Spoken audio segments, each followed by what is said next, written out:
Start. Someone else join in the meantime. So, hello everyone, and welcome back to the Smart Semiotics webinar.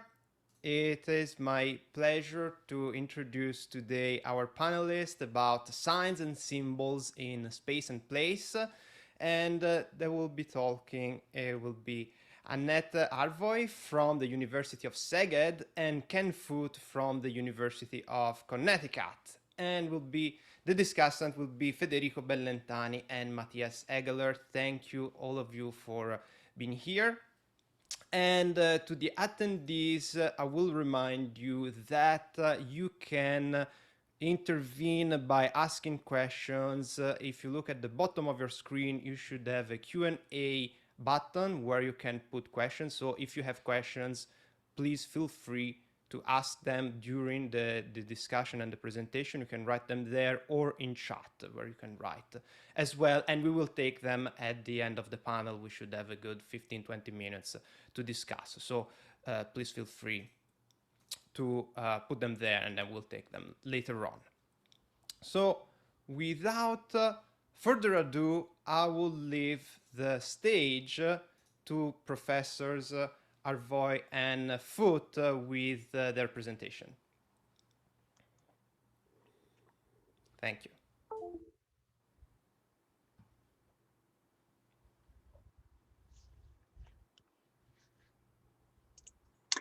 Thank you, Gabriella, for your very kind introduction. I'd also like to thank Paul Boussac for inviting us to participate in this e-seminar series.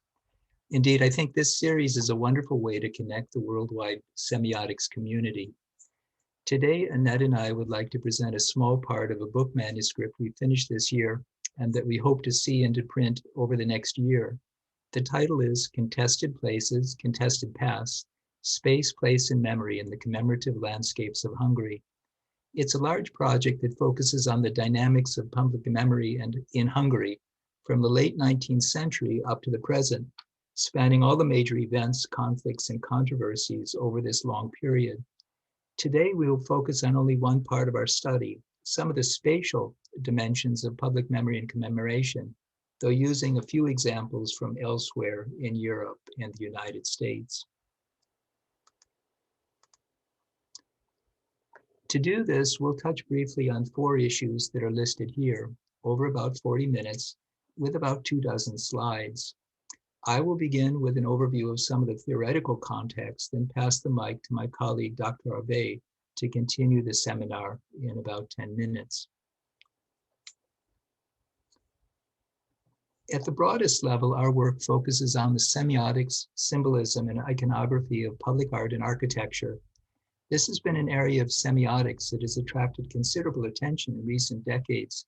But of course, it's a topic that's been of interest, and it can be traced back all the way to the works of Charles Peirce in the 19th century. Our focus is on objects and sites such as those pictured here, national memorials, shrines, cemeteries, and many other forms of commemoration. Much of the research on the semiotics of public art and architecture has concentrated on a few central issues. For example, the continuing influence of Greek and Roman precedents in the Western tradition, or just as importantly, the role of religious symbols and symbolism in everyday life. Here on the left, we have the Arc de Triomphe in Paris, modeled after a Roman triumphal arches, much like the Arch of Titus or the Arch of Constantine in Rome. At the center and right, we have 2 images of Hungary crucified. The middle photo shows a map of Hungary nailed to a cross to represent the dismemberment of the Kingdom of Hungary at the end of the First World War. On the right is again a symbol of a crucified Hungary, this time representing the failed uprising of 1956 against the communist government. The image is, of course, the Pietà, the Virgin Mary cradling the dead body of Jesus, but here substituted for the body of Jesus is a flag of Hungary with a communist crest torn away, itself another symbol of the uprising. There's also been much written about the symbols of nationalism, or those that arose, to use the term of Eric Hobsbawm, that were invented beginning in the 18th century, a process that has continued right up to the present day. Here, I think especially of key works by Pierre Nora on the rise of national commemorative traditions in France, the works by David Lowenthal on landscapes of memory, and by John Bodnar, Erika Doss, Ed Linenthal, and many, many others in many, many different countries on the rise of commemorative symbols and ceremonies in contemporary societies. The signs and symbols continue to emerge all the time, such as the rainbow colors, flags, and banners of the worldwide LGBTQ rights movement or the Black Lives Matter movement in the United States. Some of these symbols are widely recognized, like the communist stars circled in yellow on the right, but others are unique to particular communities, causes, and countries like those to the left and center. The red circles on the left indicate uniquely Hungarian symbols again. Like the previous slide, they represent protests even today to the division or dismemberment of the Kingdom of Hungary under the Trianon Treaty of 1920. The bird at the top is not an eagle or a hawk, as you might assume, but rather a turul, a mythical bird that, in legend, led the Magyar tribes into the Carpathian Basin in the 10th century. Similarly, the carved grave or burial pole in the center is an ancient Hungarian tradition that saw a revival in the 1980s as a protest against the communist regime. But our research also draws on a wide range of valuable ideas related to the semiotics of architecture and the built environment. Two writers that were particularly influential in my own work were Martin Krampen and Donald Preziosi, who were early pioneers in the field, with a couple of their key works represented here in this slide on the left. Their work focused especially on space at the scale of buildings or collections of buildings. The theoretical problem I've been grappling with for many years with my colleague, Dr. Árvay, and with others, and represented by some of our publications displayed on the right-hand side of this slide, is how semiotic theory can be applied to a broader range of scales, not just at the scale of rooms and buildings, but to streetscapes, neighborhoods, cities, and landscapes. This is an issue that is being addressed as well by others, such as Federico Valentine, one of today's discussants. At the center of this slide is a diagram of the Semiotic Triangle that I borrowed from one of his recent publications.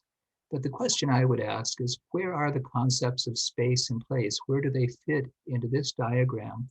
How do issues such as site, situation, orientation, size, scale, placement, location, and other spatial factors influence meaning? My frustration with my colleagues in geography and cultural geography is that effectively they sidestep this issue when they adopted the idea of landscape as text or city as text as a metaphor in the 1990s to examine some of these issues, essentially despatializing spatial meanings. But of course, space is an essential element of so many symbolic forms. Here is an example from the work of our moderator, Gabriele Roni, focusing on how the spatial elaboration of the Corinthian order helps us to understand the innovations involved in the construction of the Basilica of San Lorenzo in Florence, one of the masterworks of Renaissance architecture. Here, the spatial transformation of columns and capitals can also be mapped to the periods between 1420 and 1490, during which the basilica was constructed in stages.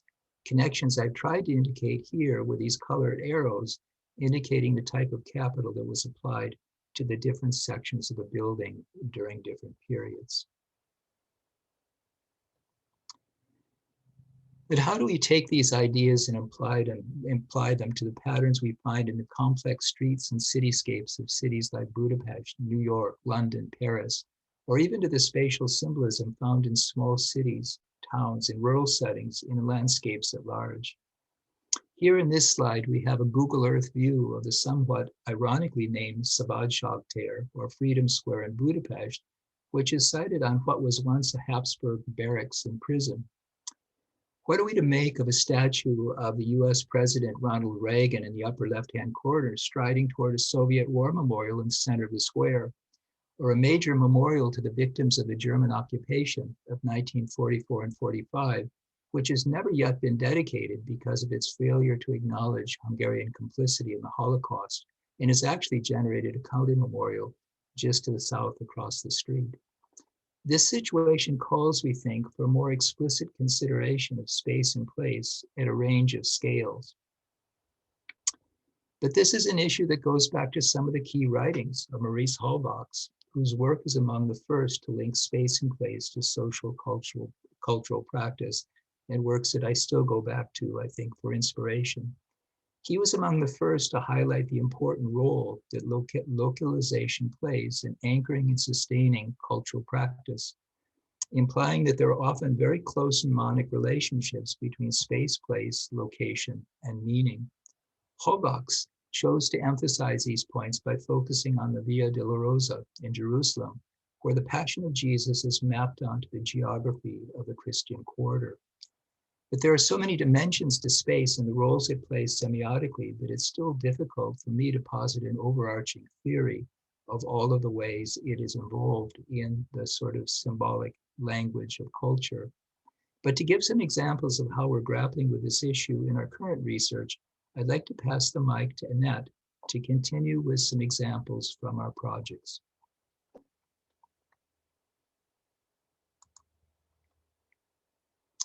Anett? Thank you.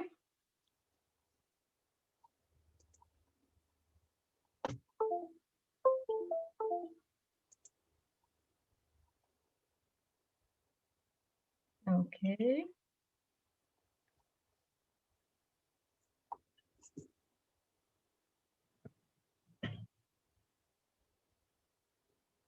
Just as Ken has mentioned above, the placement of the pieces of art carries or implies further meaning. As for memorials, it is especially relevant when they are located on the exact site where the event, could it be a massacre, a siege, or a victory took place, the audience may be involved and touched. The location, placement, and the arrangement of memorials contributes to their meaning. In the following 3 slides, we are bringing examples for how the absolute and relative placement works in 3 different historical traumas. In the left, you can see the well-known on-site Holocaust memorial of Budapest that commemorates the Jewish victims who were brutally murdered, shot into the Danube by the Hungarian Arrow Cross party members. The iconography emphasizes the missing people, the striking absence. The metal shoes seem shockingly real and make people stop, remember, and feel the horror, confront genocide. To the right, the Holocaust Museum in Washington, D.C. was built far from the exact site of the event. It might remind the visitor of a brick factory where the Jews were collected before being taken to concentration camps. Due to the Soviet-imposed policies, including false accusations, compulsory ideological trainings, forced collectivization, and so on, a student protest started on the 23rd of October 1956 in Budapest at the Technical University, which escalated into a large-scale uprising and street fights. The upper picture here is a traditional memorial placed right at the entrance of the university. The figure of liberty is leading the students to the revolution. The bottom image was dedicated for the government's official celebration of the 50th anniversary of 1956.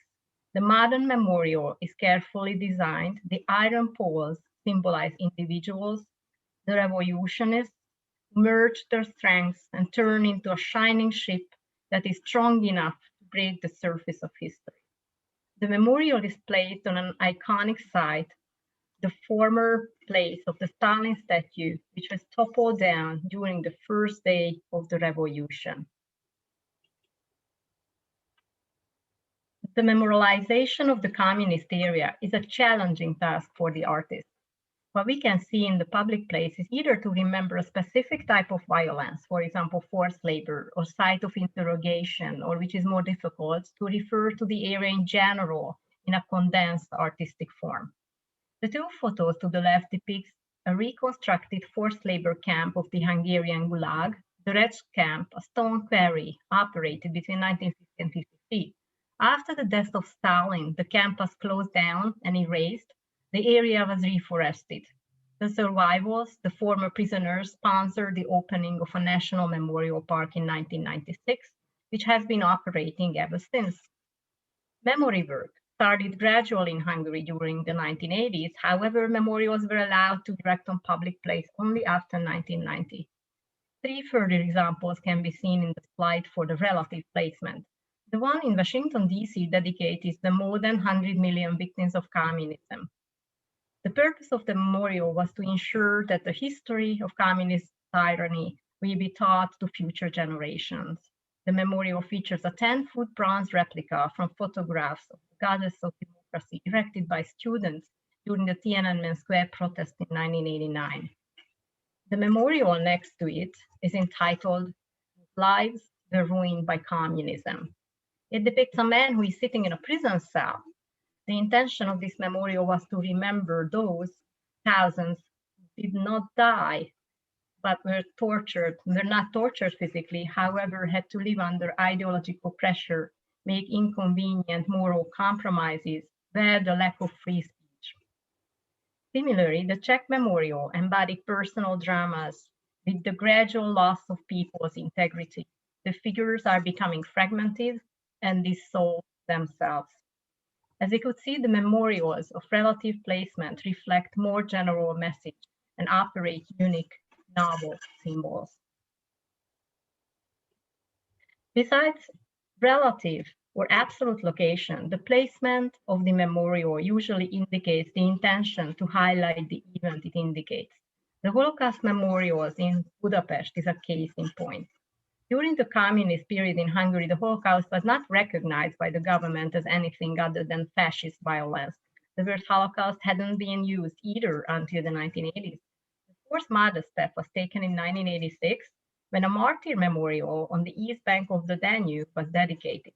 This memorial has important significance because even if the public was not generally aware Jews had been shot and then pushed into the Danube where the memorial was erected, the statue itself was a reduced scale copy of the memorial that a Greek sculptor Agamemnon had designed for the Mauthausen concentration camp in 1959. However, the memorial still reflected a willful effort to overlook the Holocaust, since the inscription on the statue mentions partisans, the pursued fugitives.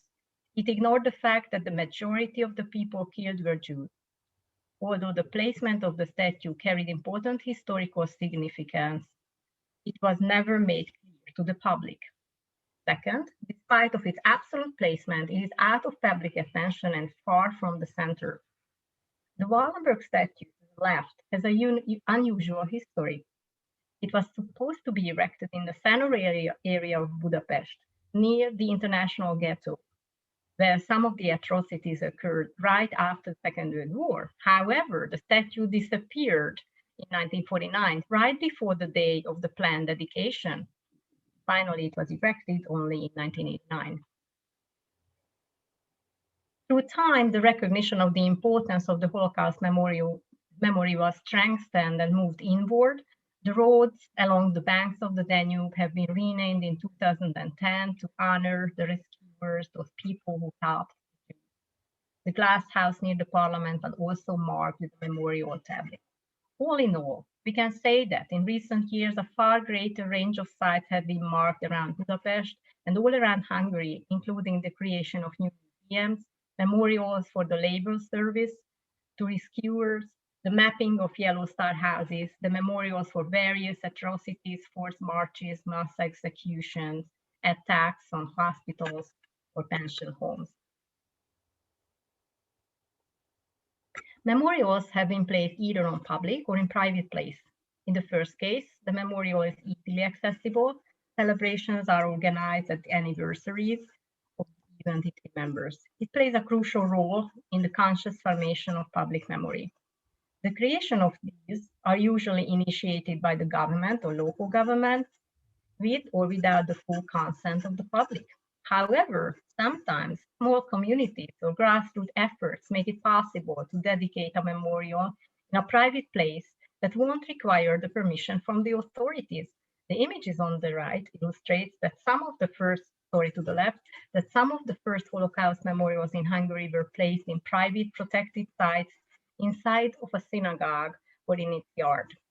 The two images to the right are in Prague and depict the patron saint of the Czech Saint Wenceslas on the major square of the town from 1912. However, this statue has an ironic version where the saint is sitting on the stomach of a dead horse, hanging by its legs to the ceiling. Within an outdoor exhibition, it was placed opposite the original statue, marking the original memorial. Due to its provocative content and design, it was removed after 3 weeks and exhibited in a private place in the Lucerna shopping center nearby. Ironically, it became a tourist attraction. The value of looking at smaller places is to draw comparisons.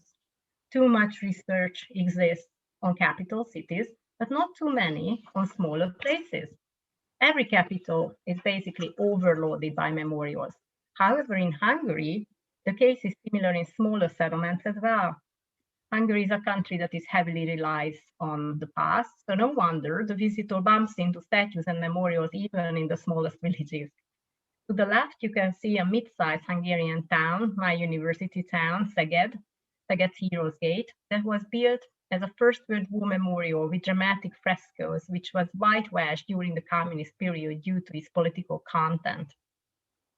The gate faces a small square packed with historical memorials to 1848 War of Independence, another War of Independence from the 18th century, and 1956. To the right, you can see a tiny village, Kővágóőrs, near Lake Balaton, where people created a combined memorial for the First World War, Second World War around the well, where they can even sit down and take a break. The size of the memorials displays striking differences. Besides the placement, the size of the memorial can magnify the importance of certain people or historical events. Just think of the Stalin statues all around Central Europe and in the former Soviet Union. During the 19th century, heroic battles had been depicted in so-called cycloramas, or that special rondellas had to be built. We have only one near Szeged, which is called the Ópuszter Memorial Park. On the other point of scale, an unusual small sign started to appear as reminders of the extreme horror and losses like the Holocaust. The German artist Günter Demnig started to install commemorative brass plaques in the pavement in front of the last address of the murdered Jews. Despite the small size, it makes people to stop and think. Another spatial process is the accretion of multiple memorials in one place to draw symbolic parallels between events. These assemblages may be located on the site of a particular historical event or at a different relative location, such as those discussed in the previous slides.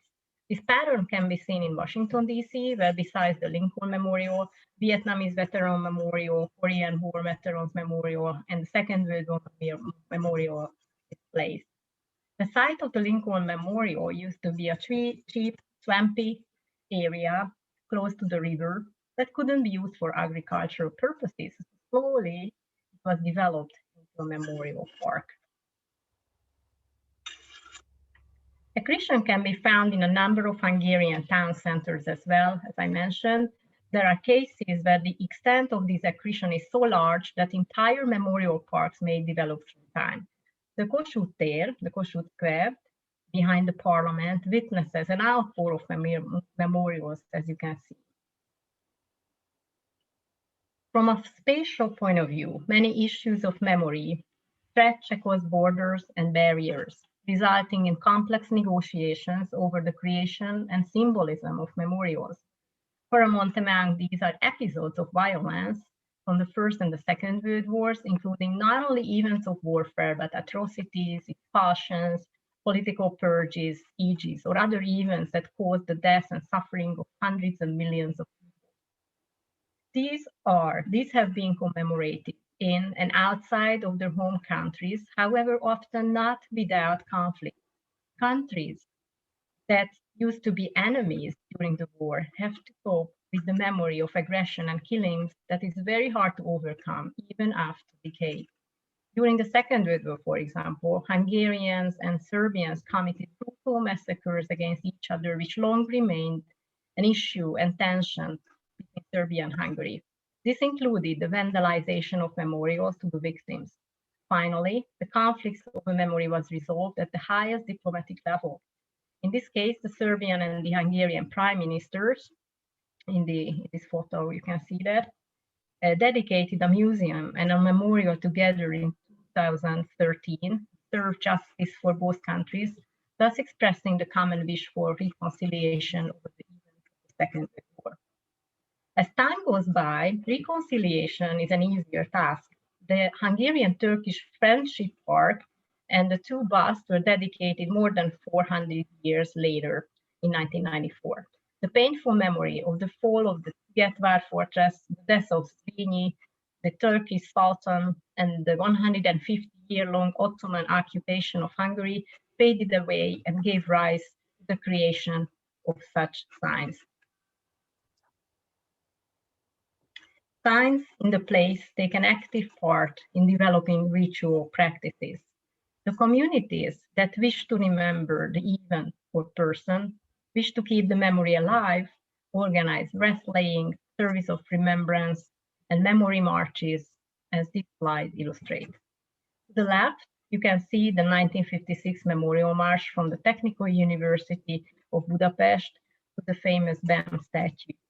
The march actually is a remake of the original one and takes place every year. The image to the left was taken in Ypres, Belgium, where a number of commemorative events take place also every year, the so-called Poppy Parade, to mark the anniversary of the Armistice Day on 11th of November 1918. The annual events include morning church services, special last post ceremony at the Man in Gate Memorial to the Missing, and the concert in the St. Martin's Cathedral. The gate is especially significant because soldiers marched here to the battlefield and never returned. The anniversary of September 11 is a painful and sensitive issue. A memorial ceremony around the 911 memorial includes name reading custom, tribute in light, so twin beams of light, representing the fallen twin towers of the World Center. The memorial itself is a unique design, yet brings in flowing water as a symbol of flow of life, and the trees symbolize life, family, and community around the memorial.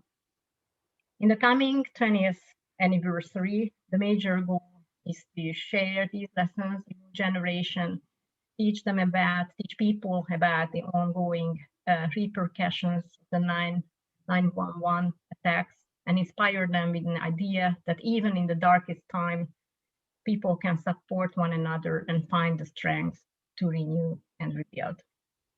So as we could see, memorials and ritual practices serve as strong symbols and actively take part in the forming collective memory.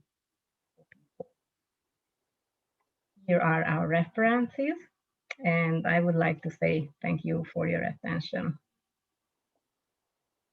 Thank you. Thank you very much, Professor Árvay and Foote, for your very interesting presentation.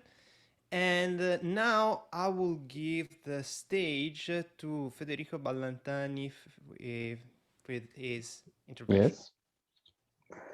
Thank you very much, Gabriele. Let me start by thanking you for this opportunity to be here and listen to this beautiful presentation and possibly give a small contribution to it. Smart semiotics indeed is a great opportunity for the community in semiotics and beyond to gather beyond the traditional academic webinar practices, let's say nowadays, and to connect people of different age, location, and other criteria as well.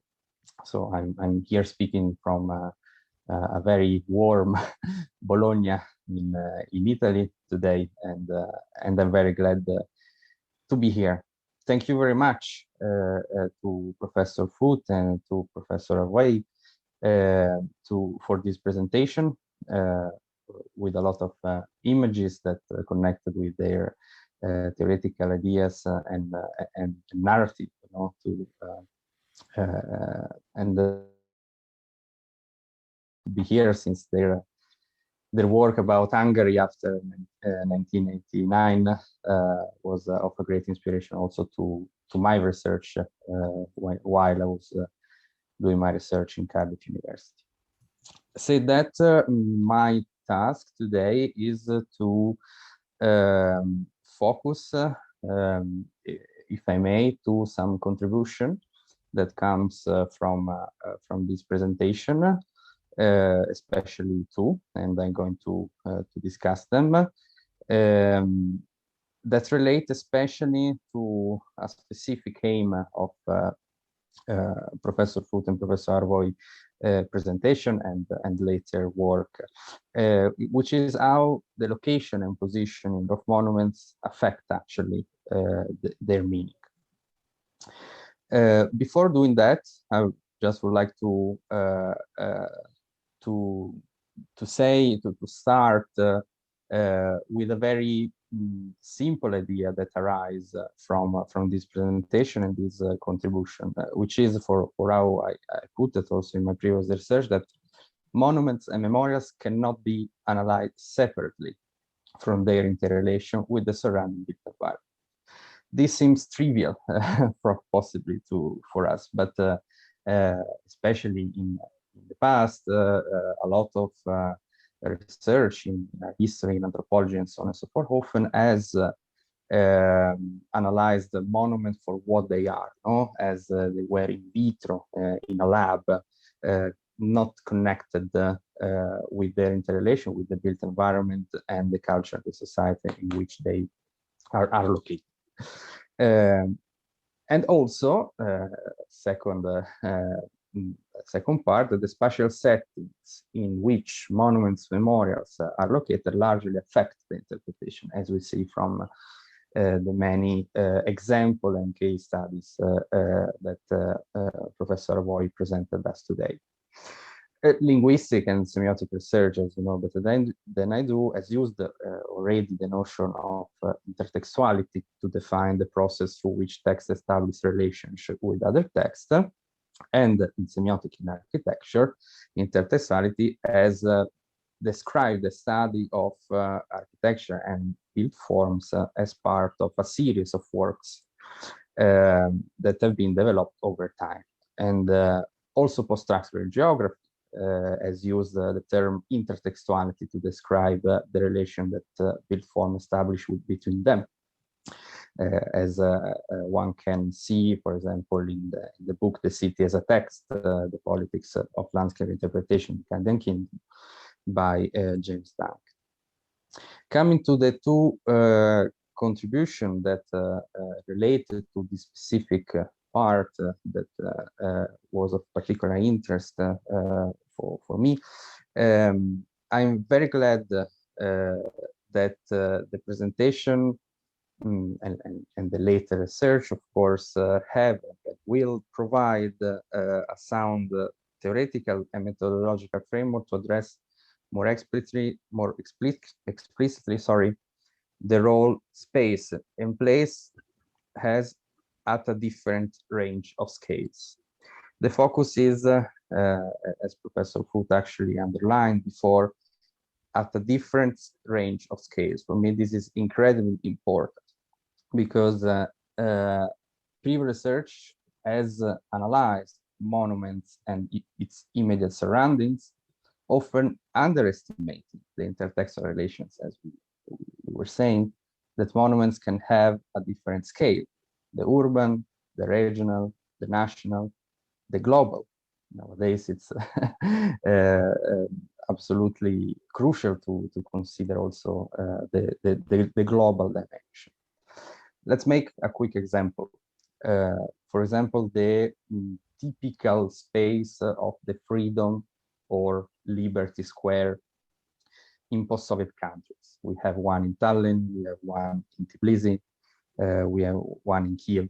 No? Those were previously arenas, let's call it, places, where different political regimes have tried to assert themselves via architecture, via monuments, via public rituals, and today they continue actually this function since they've been recently reconstructed or renovated as to be the representative square of the nation, a space providing appropriate location for new monuments, for new public rituals, and other state functions. They all have recently built vertical eye column representing ideals of freedom and liberation from previous regimes. And due to their political and symbolic power, they also has become geographical point for demonstration. Let's remember, for example, the Euromaidan demonstration in Kiev. So I guess there is the ground, you know, to connect even at a, in this case at a European, but we can say at a international scale, the built forms, the built environment, and the monuments in particular that are located in these squares, while addressing, for example, the post-Soviet politics of memory and identity.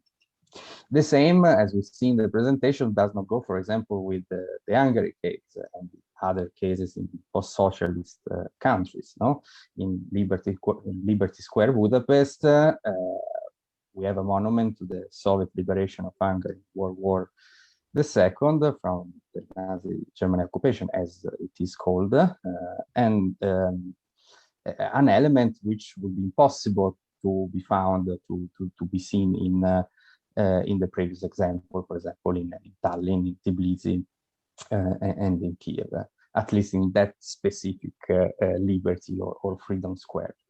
So the questions can be interesting, you know, for future research. You know, how do the two examples, the post-Soviet example I was saying before, and the Hungary one, can be compared, and what kind of history and memory represent the one, and what kind represent the other.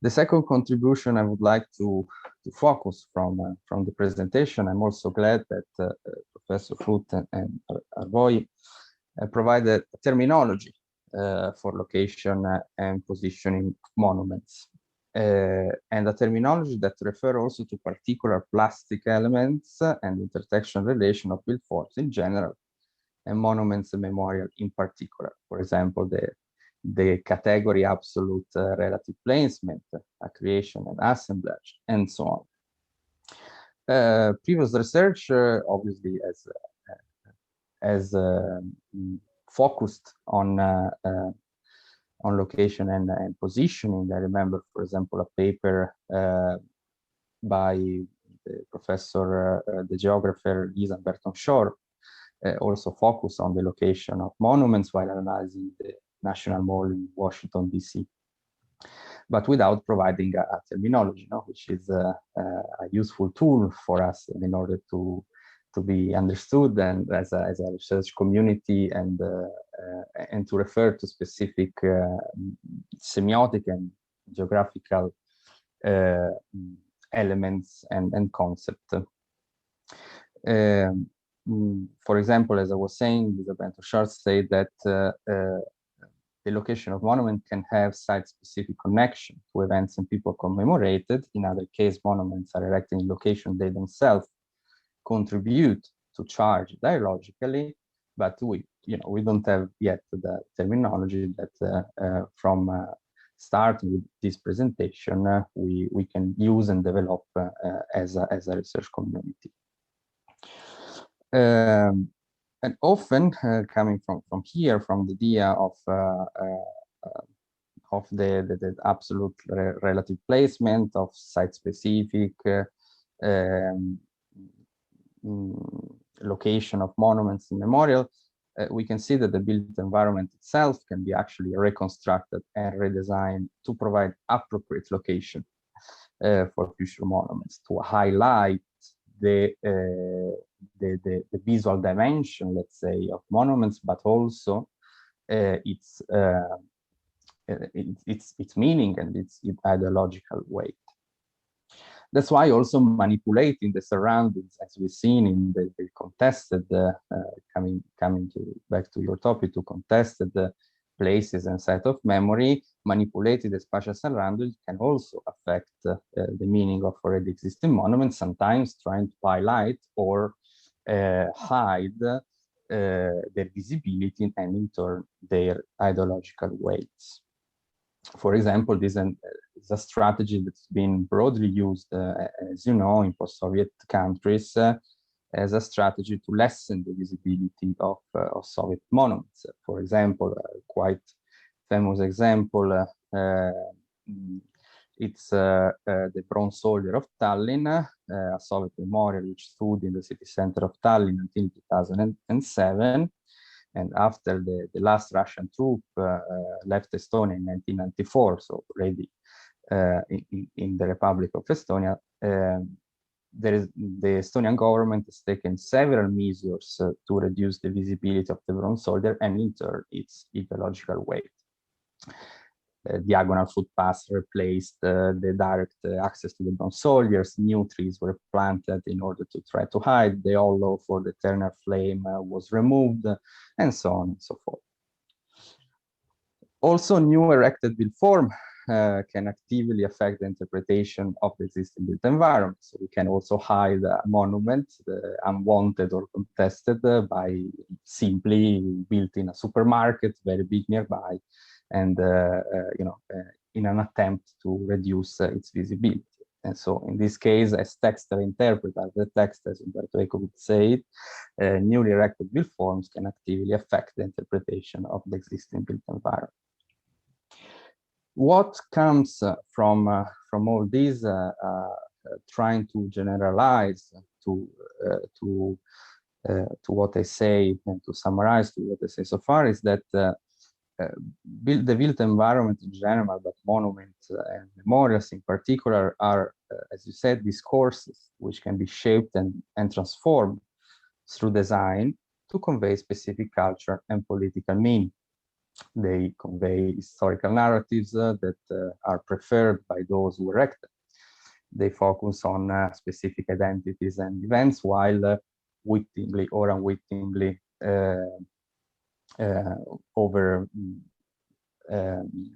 hide others.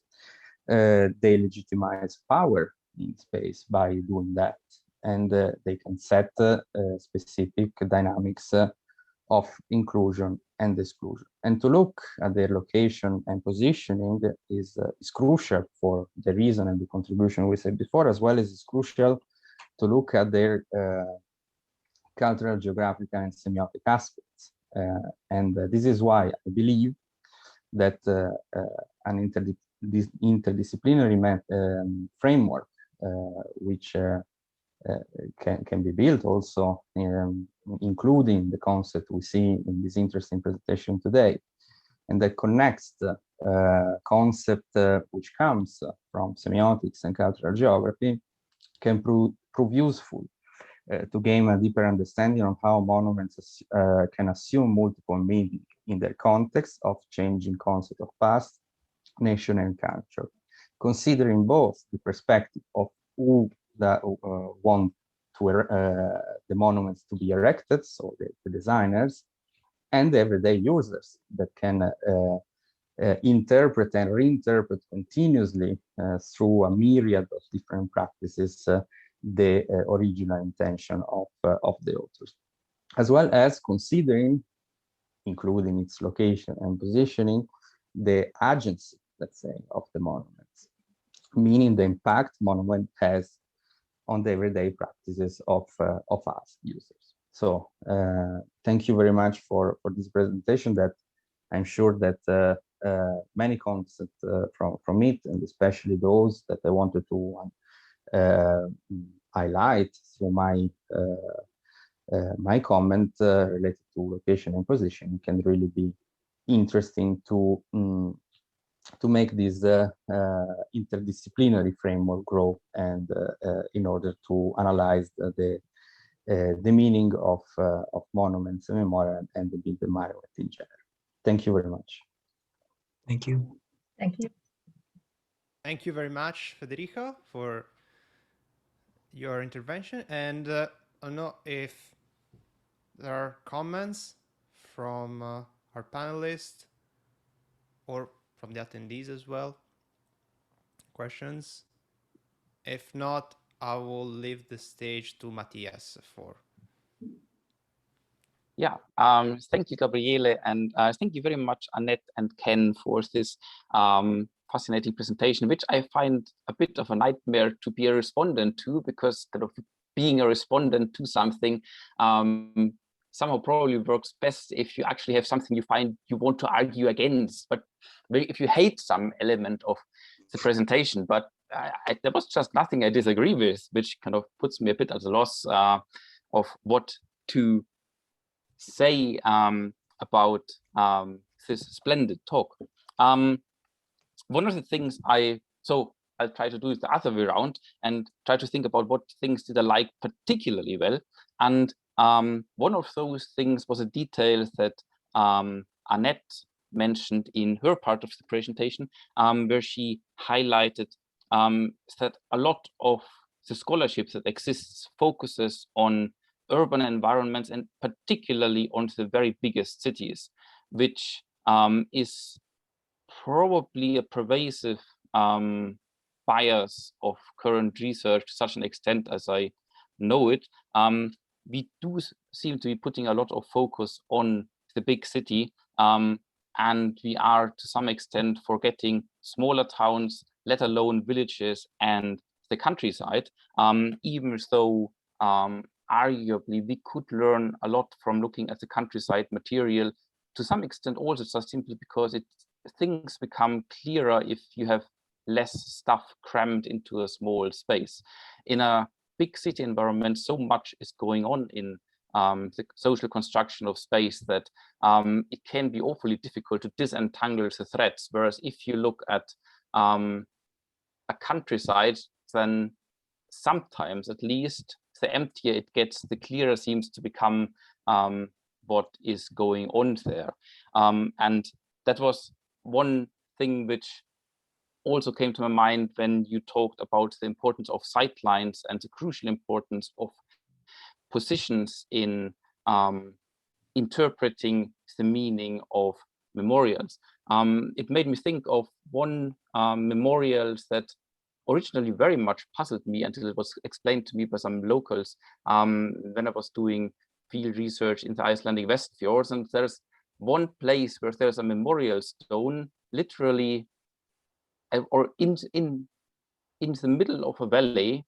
I don't think you actually see any houses from the point where that memorial is located. It just seems to be sited in the middle of an unbuilt environment. And if you're standing towards it, you just look to the inscription, you look at the inscription on that stone, and then several kilometers further on, the entrance to another valley opens up. And if you're reading that inscription, you're kind of putting yourself squarely in front of the engraved part of the stone, then your sightline you're kind of automatically placing yourself in a way that you take in both the opening of the valley behind and of the stone in front. And the point of that arrangement is that this stone commemorates the majority of the members of a family that died in an avalanche that hit a farm, an isolated farm in the 1940s.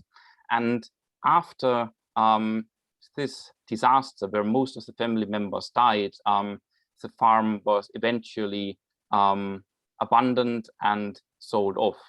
And then years later, survivors of that accident, who only survived because they were not at the family farm at the time, decided that they would like to put up a memorial stone for all their dead relatives. But the new owners of the land did not want to have that memorial stone on the land, which kind of takes up one of the themes that Federico also alluded to, is that monuments, or what the messages of monuments, are not always wanted. So you find strategies to to make them invisible in one way or another. And the new landowner strategy of making that monument and its reminder of this disastrous avalanche were 6 or 8 people died, I forget the details, their strategy was just denying access.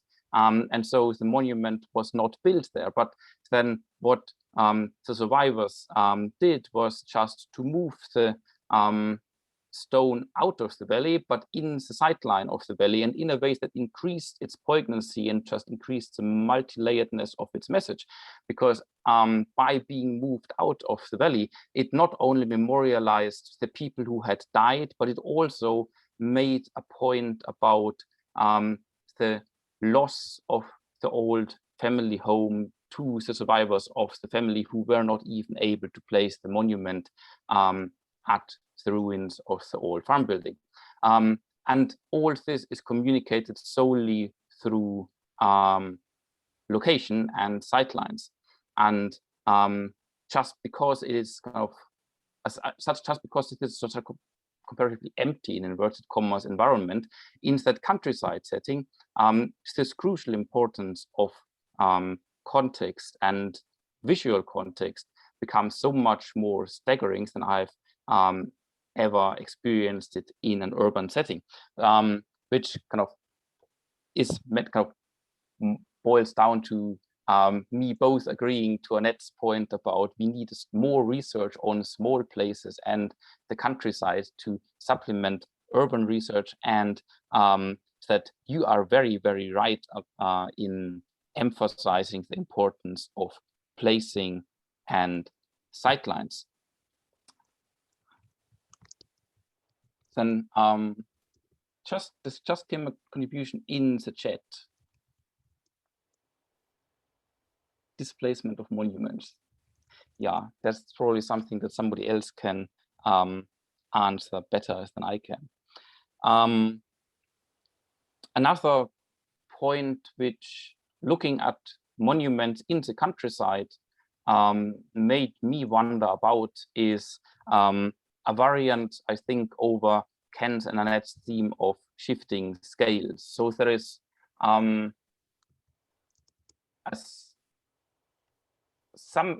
near a small hamlet on the peninsula of Snæfellsnes in the west of Ireland, western Iceland.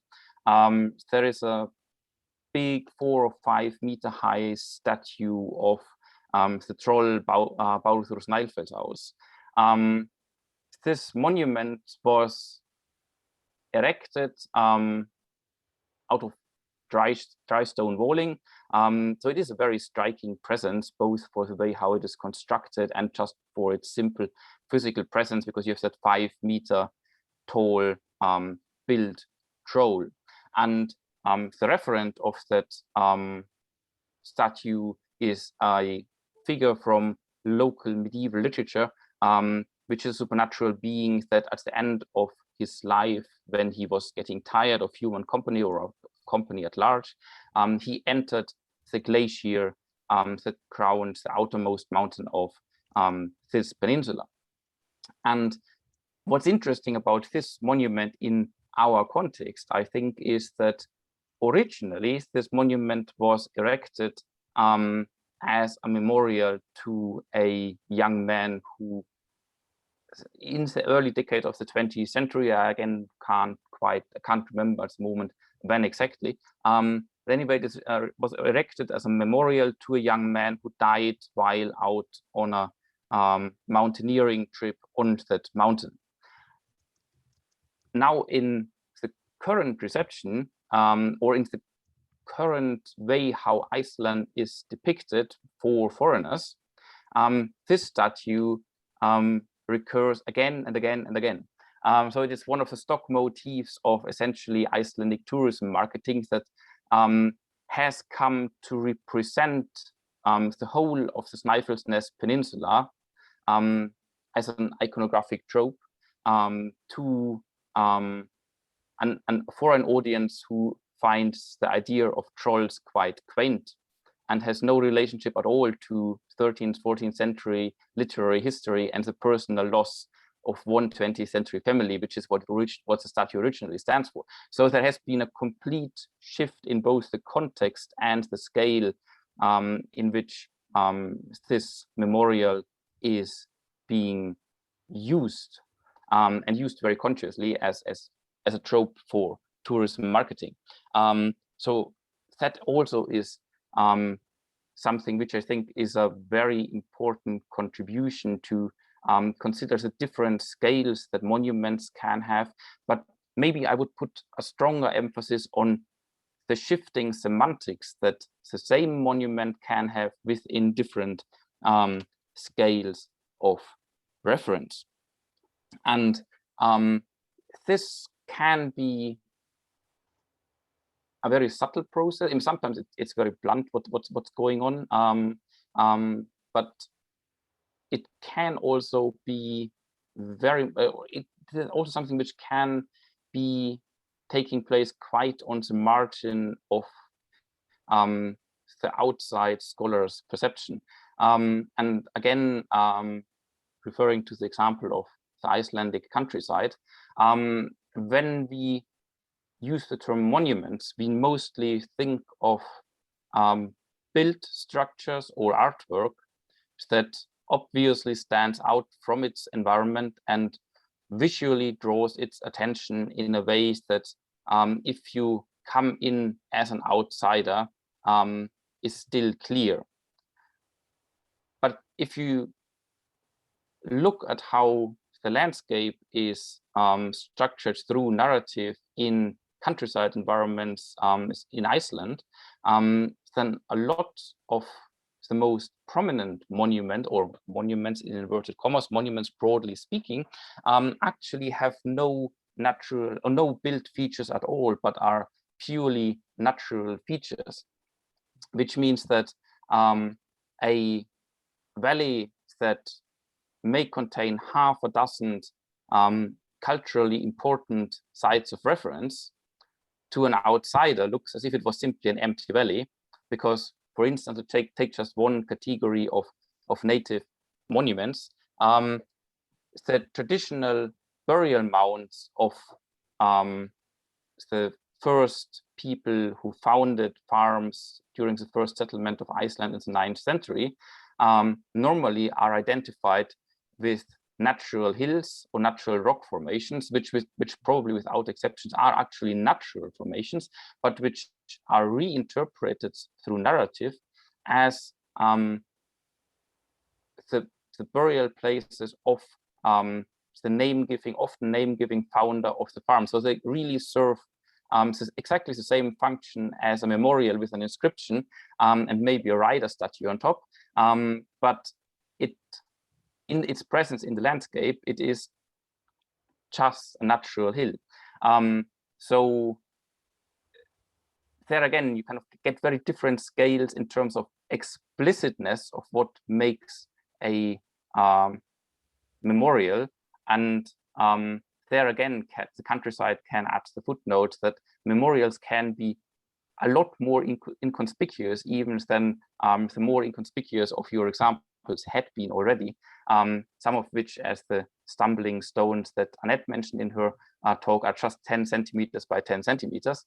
But kind of this sliding scale of visual prominence or of visual explicitness of monuments can go down to zero and reach a point where the natural landscape itself becomes the monument, and where there is nothing at all that, if you don't know from external sources, visually identifies the monument as a monument in terms that would be obvious to somebody coming in from the outside. So while our research focuses on the big city, I sometimes wonder whether things in the countryside are not a lot more complicated in some ways. So maybe I don't know what this actually tells us kind of at the end of the day, but maybe a good theory of space would not only have to be developed on the city, but also be tested for its applicability in the countryside, and to be able to deal with two very different types of complexities. And since we are now reaching the end of the time, and there's, I think, a number of questions that have come up in the chat. Maybe I stop now and thank you again, and give the word back to Gabriele and to the participants who have put questions in the chat. Thank you very much. Thank you very much. So yes, sorry, I will leave. We can spend another few minutes. So we had a question. I've seen that Professor Foote actually answered in chat. I believe if you want to add something to what you've said, if you want to expand, or anybody else who wants to comment on the question. Anett, would you like to begin? Thank you. First of all, thank you, Federico and Matthias, for these very interesting and inspiring comments. And I have so many notes, I'd like to highlight a few. So let's start with the latest one. Matthias, you mentioned that this kind of insider-outsider perspective. So once we approach a memorial site, then it's very easy to understand all the cultural messages and all the layers of messages, because some of them are hidden from the outsiders. So this is why we enjoy working on this project for Ken for so many years, because he has this outsider perspective and I have the insider's perspective, and then the two are very much work and give this dynamism, because he has this different eye and sometimes calls the attention, my attention, or draws the attention, which I take very natural. And sometimes I realize, even though he knows European and American memorials so well, sometimes there are a subtle meaning which is missing for the full interpretation. Let's say in the case of like these folklore-oriented memorials like the burial plots, the Kopjafa, which went through such a interesting abstract marker. So from burial sign, it became a kind of anti-communist symbol, and this is not easily accessible by just simply looking at even the figure or the inscription or the placement. So no way to figure out without knowing the story. The other thing is that that this kind of sensitivity that you've mentioned, the what to mark and where to mark, when you talked about this avalanche. So I talked to several communities and leaders of communities about the placing the stumbling stones, and it's not that simple. So sometimes even the families resisted that because they don't want to see the names on the pavement, because they were afraid of atrocities or all kinds of, disrespect. So this is again something what an outsider, it's a different type of, even though it comes from goodwill, because you want to remember, remind, or pay tribute to the event or the person, that might not the best choice. So it always requires negotiation from the local communities or those who are really involved. Yes, these two. And to Federico, the one thing I just like to react is this dynamism. So I think it's very fascinating. In case of Central Europe, it's even more intensive, this kind of constant dynamism. And also this was something what Paul addressed in his comments, that memorials are erected, dedicated, and then toppled down, and then cleared away, and then it starts all over again and again. And what we realized during the 15 years we've been doing this research on Hungary with Ken, that this rhythm is especially interesting, because no matter which power or which area or political power we look at, they stick to the exact site. They want to control that site. So the new memorial will be placed on the exact site that the previous used to be, saying that this is my place, I occupy this. So it's like a subtle fighting over place and possessing the place. It's very sad, but that's what we can see. So in another presentation, we prepared slides when we can see this kind of evolutions of 4 different statues erected on the same place, which is kind of crazy. And this is very similar if we broaden this perspective to narrative. The street naming is the same. So like, just replacing the street names, bringing back and then going back. And in Central Europe after 1990, this is a very common story. And finally, a last remark, because the story is going on. So I've just showed this modern 1956 memorial, which looks like a metal triangle on near Hero Square. So the Perry Square with the Stalins that you used to be.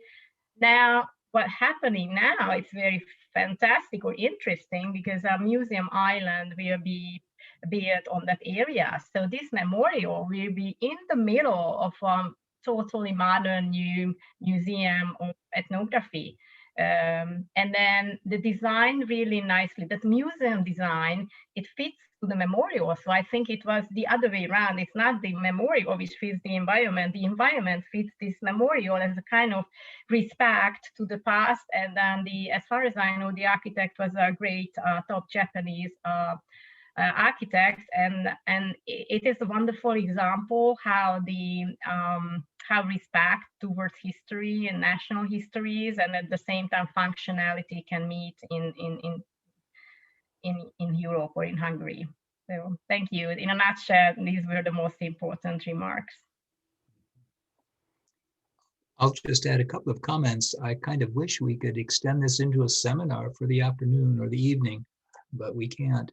I found the comments by Federico as well as Matthias very, very interesting, and I thank you both. I was struck by the fact that sometimes when Anett and I are describing these sites, we think of them almost as a chess game. That is, it's a game of strategy with different groups trying to claim different places in the landscape, that they're very highly politicized. And as the question in the chat puts it, oftentimes there's competition over the site itself. It is so critical to control a place where something occurred. That becomes part of the story, part of the game of strategy.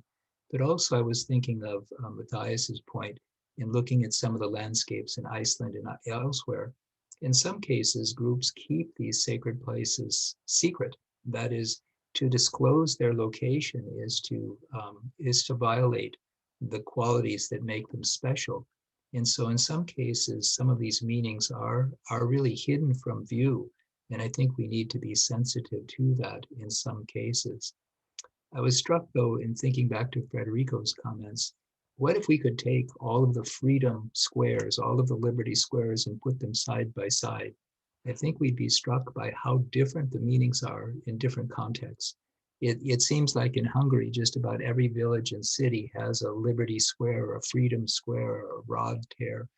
And yet each one of them means something different to the community. They share some of the same signs and symbols, and yet the meaning of those sites is oftentimes tied to very particular community meanings and the loss of particular family members, and it means something different. So even when we look across an entire area or country, those meanings can be very, very different. I was almost reminded as Federico was talking of the work of Clifford Geertz, going way back to his interpretation of culture, that in many cases, I think what we're involved with in our studies is this kind of thick description, that it's very difficult to say something general about all of these different sites of memory and all of these different tensions that occur. But what we do is we interpret. We're trying to take these different meanings and make sense of them within a particular context. And it really goes to that idea of thick description, rather than necessarily an explanation, but to understand these different meanings and the connotations that go along with these different sites of memory. So I thank you both. This was very interesting to hear the comments and to hear the suggestions that you made. Thank you. Well, thank you very much, everybody, for their comments and for the presentations. So it's already almost noon, at least here in Toronto. And so if there are no further questions or comments from any of the panelists or attendees, I will again thank you, everybody, and I will declare this episode of Smart Semiotics ended. So thank you very much, everybody, for participating and for attending. And I wish you to see everybody again on the next appointment. Thank you very much. Thank you very much. Thank you. Bye-bye.